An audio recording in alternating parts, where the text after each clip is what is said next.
Assalamualaikum warahmatullahi wabarakatuh. Bismillahirrahmanirrahim. Alhamdulillahi rabbil alamin. Ashhadu an la ilaha illallah wahdahu la syarika lah wa ashhadu anna sayyidina Muhammadan abduhu wa rasuluhu la nabiyya ba'dah. Allahumma salli ala sayyidina Muhammadin al-Fatih lima ughliqa wal khatim lima sabaqa. Nasiril haqqi bil haqqi wal hadi ila siratikal mustaqim wa ala alihi haqqa qadri wa miqdaril azim. Subhanaka la ilma lana illa ma 'allamtana innaka antal alimul hakim. Rabbana iftah bainana wa baina qaumina bil haqqi wa anta khairul fatihin. Allahumma nawwir qulubana bi nuri hidayatika kama nawwartal arda bi nuri syamsika bainal abada bi rahmatika ya arhamar rahimin. Allahumma arzuqna fahman nabiyyin wa hifdzal mursalin wa ilhamal malaikatil muqarrabin. Rabbi zidna ilman nafi'an warzuqna fahma. Allahumma faqihna fid din wa 'allimna at-ta'wil. Allahumma ihdi qaumana bihudaka ihdina wahdim ila siratikal mustaqim siratal ladzina an'amta 'alaihim minan nabiyyin was-siddiqin wasyuhada'i wal 'arifin. Rabbi shrah lana sudurana wa yassir lana umurana wahlul 'uqdatam min alsinatina yafqahu aqwalana waj'alna waziran min ahlina watbaina wa sultanina wa awlaika wa namika arhamar rahimin. Allahumma sallim alsinatana an samqil kalami wa khatil fatawa. Allahumma aftah alaina futuhal arifin. Allahumma arzuqna hubbaka wa hubba man yuhibbuka wal amal alladhi yuballighuna ila hubbika walhamdulillahi rabbil alamin. Al-Fatihah ila hadratin Nabil Mustafa Sayyidina Muhammadin sallallahu alaihi wasallam wa ala alihi wa ashabihi wa azwajihi wa dhurriyyatihi wa libatil kiram. Thumma ila arwah jamil anbiya wal mursalin khudama syara'ihim wa ila arwah ummatil mu'minin wa ahli baitir rasul li taratir rasul li dzurriyyatir rasul wal khulafa'ir rasyidin wa li sair ashab Rasulillah sallallahu alaihi wasallam wa tabi'in wa atba'i tabi'in wa bisan ila middin alaihim ridha rahmah. Thumma ila arwah jami' a'immatil arba'ati mujtahidin wa ila arwah jamil ulama'il 'amilin wal fuqaha wal muhaddithin wal qurra'il mufassirin wa sadatin nasufiyatil muhaqqiqin makanu khususan li hadratis sultanil awliya sayyidina Syekh Muhyiddin Abdul Qadir Al-Jilani wa Syamil Hasan Syadil wa Syekh Banu Syabani wa Syekh Judan Ambal Rabbani wa Syamil Kabir Ar-Rifai wa li a'immatil ahli al-hadith al-Imam Bukhari wal Imam Muslim wa Imam At-Tirmidzi wa Imam Abi Dawud wal Imam At-Tirmidzi wa Imam An-Nasa'i wa Imam Ibn Majah wa Imam Baihaqi wa Imam Hakim At-Tabrani wa Imam Ad-Dailami wa Imam Ibn Hibban wal Imam Adz-Dzahabi wa Imam Abu Syekh wal Imam Ar-Rafi'i wal Imam An-Nawawi wal Imam Izzuddin bin Abdus Salam wal Imam Al-Ghazali wal Imam Ibn Hajar Al-Asqalani wal Imam Jalaluddin As-Suyuti wal Imam Nuruddin Ali Al-Haythami wal Imam Ibn Hajar Al-Haythami wal Imam Nawawi Al-Bantani wa li awliya'i tis'ati fi baladil Jawi wa li sa'ir musannifil kutub min ulama ahli sunnati wal jamaah ولسائر ولي والذين من المشرق إلى المغرب أينما كانوا والذين كانوا في إندونيسيا والذين كانوا خصوصا في قريتنا كراوة خصوصا لحضرة الشيخ قرة العين وإلى أرواح آبائنا وأمهاتنا وأجدادنا وجداتنا وأخواننا وأخواتنا وقربائنا وأحبائنا وجميع أهلنا ولأرواح جميع المؤمنين والمؤمنات والمسلمين والمسلمات ولمرشدنا ومربي روحنا سيد الشريف محمد الشام القباني قدس الله أسراره ونفعنا بعلومه لنا ولهم الفاتحة. أعوذ بالله من الشيطان الرجيم. بسم الله الرحمن الرحيم. الحمد لله رب العالمين الرحمن الرحيم مالك يوم الدين إياك نعبد وإياك نستعين اهدنا الصراط المستقيم صراط الذين أنعمت عليهم غير المغضوب عليهم ولا الضالين آمين. بسم الله الرحمن الرحيم. قال رسول الله صلى الله عليه وآله وصحبه وسلم لا يأتين على الناس زمان لا يبالي المرء بما أخذ المال amin halalin amin haramin. Rasulullah sallallahu alaihi wasallam bersabda, la ya'tiyanna 'alan nasi zamanun, akan datang suatu zaman kepada manusia, la yubali almar'u, yang seseorang tidak akan peduli bima akhadhal mala, dari mana ia mendapatkan harta, amin halalin amin haramin, entah itu dari hasil halal ataupun hasil yang haram. Rasul sudah memperingatkan kepada kita, ada masa di mana manusia tidak peduli lagi dari mana ia mendapatkan harta untuk nafkah dirinya dan keluarga. Hadis tersebut diriwayatkan oleh Imam Bukhari dalam Sahihul Bukhari nomor hadis 2083 dari Abu Hurairah radhiyallahu anhu.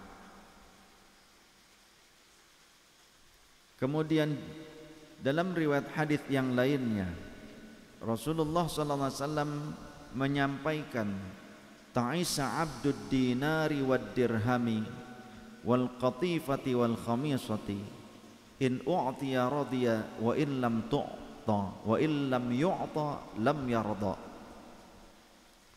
Ta'isa abdud dinari wad dirhami, celakalah wahai budak dinar.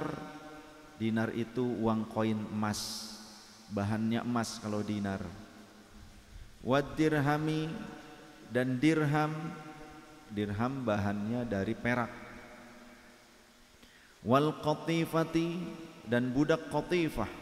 Qatifah itu pakaian yang memiliki tekstur bludru, artinya pakaian yang mewah.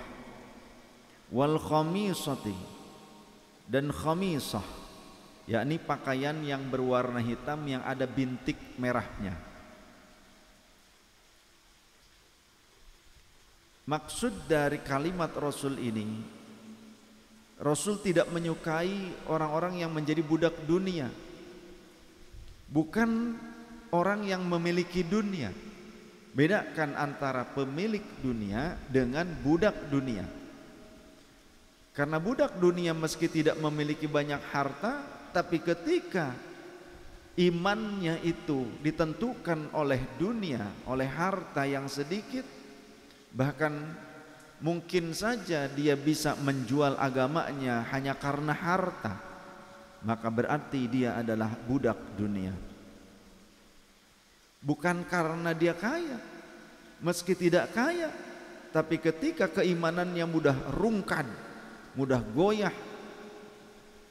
oleh dunia, bahkan dia bisa menjual dunia, menjual agamanya demi dunia. Kadal faqru ayyakuna kufran, bahkan kata Rasul, ada banyak orang-orang fakir yang mereka rela menjual imannya demi dunia. Maka orang Islam tidak berarti terlarang untuk menjadi orang kaya. Kalau ada orang yang benci dengan orang kaya, atau tidak menyukai orang Islam menjadi kaya, atau menganggap orang Islam kaya itu merupakan aib, maka ngajinya itu belum benar-benar memahami tentang syariat. Atau jangan-jangan dia hanya iri saja, hanya iri dengki kepada orang yang diberikan kelebihan harta oleh Allah kepadanya, sedangkan dirinya tidak mampu untuk mencapai seperti itu. Akhirnya hanya kedengkian saja, menjatuhkan harkat martabat orang yang diberikan kelebihan oleh Allah. Ada orang-orang seperti itu. Padahal kehinaan bukan ada pada harta yang Allah titipkan kepada seorang hamba, tapi kehinaan ada pada seorang hamba yang ternyata rela melepas keimanannya demi harta, walau hanya secuil saja.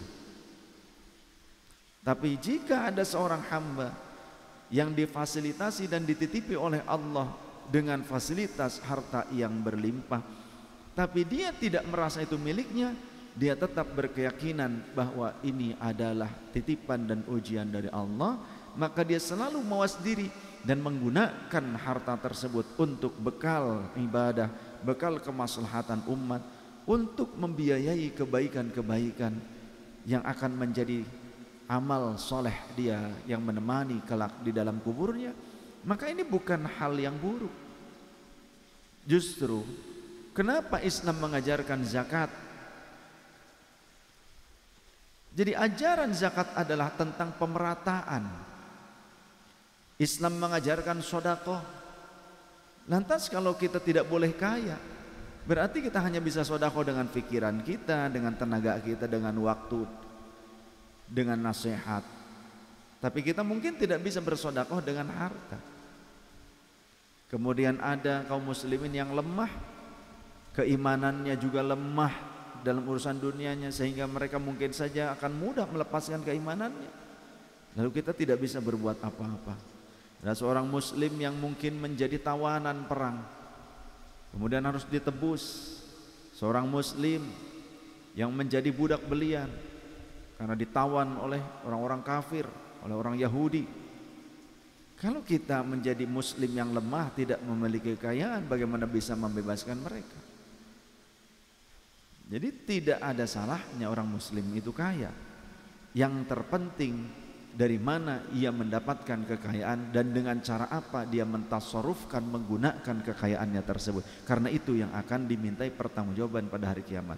La yazalu qadama 'abdin, kaki sang hamba tidak akan dibiarkan melangkah yaumul kiamat pada hari kiamat, hatta yus'ala, hingga dia akan ditanya an arba'in, tentang 4 hal, di antaranya tentang hartanya, min malihi, min aina iktasabahu, dari mana ia mendapatkannya, wa ila ma anfaqahu, dan untuk apa ia menafkahkannya. Sedangkan kalimat Rasul, ta'isha abdud dinari wad dirhami wal qatifati wal khamisati, sungguh celaka atau celakalah budak dinar, budak emas, dirham, budak perak, hamba sahaya emas, hamba sahaya perak, orang yang menjadi budak atas kekayaan, wal qatifati wal khamisati, dan budak fashion. Ya, apa selain itu? Ya fashion. Karena ini adalah lembaran-lembaran kain yang indah dan berharga mahal, yang biasa digunakan untuk menunjukkan strata sosial di hadapan orang lain, yang seringkali pemakaiannya itu justru menjadi ujub, merasa dirinya orang yang paling unggul, paling mulia, sedangkan orang lain itu di bawah dia. Padahal Allah tidak memandang pada pakaian. Meskipun kita boleh memiliki pakaian yang indah, boleh. Kita memiliki sandal yang bagus, boleh, silakan. Yang belum punya sandal beli ke Umi. Ya, sekalian iklan. Boleh. Dulu pernah ditanyakan oleh sahabat kepada Rasul, ya Rasulullah, bagaimana jika ada seseorang yang menyukai pakaian yang bagus, sandal yang bagus, kemudian kuda yang bagus, artinya kendaraan yang bagus, apakah itu kesombongan? Bukan, kata Rasulullah. Kesombongan itu adalah menolak kebenaran dan meremehkan orang lain. Itu kesombongan. Jadi kesombongan bukan tentang seseorang memiliki harta yang banyak, kedudukan yang tinggi, bukan. Tapi kesombongan, kata Rasul, ketika orang itu menolak kebenaran dan meremehkan orang lain. Oleh karenanya, genggamlah dunia, tapi jangan kita masukkan ke dalam kolbu kita.